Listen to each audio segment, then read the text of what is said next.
এক গ্রামে বাস করত এক গরিব কৃষক। ভোর থেকে সন্ধ্যা পর্যন্ত সে মাঠে কাজ করত, তবুও কষ্ট তার পিছু ছাড়ত না। কোনো রকমে দিন কাটত তার।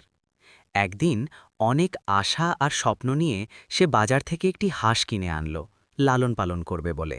কৃষকটি হাঁসটিকে নিজের সন্তানের মতো ভালোবাসত। ভালো খাবার দিত, যত্ন করত, আদর করে আগলে রাখত। এক ভোরবেলা ঘুম থেকে উঠে সে বিস্ময়ে হতবাক হয়ে গেল। হাঁসটি একটি স্বর্ণের ডিম পেড়েছে।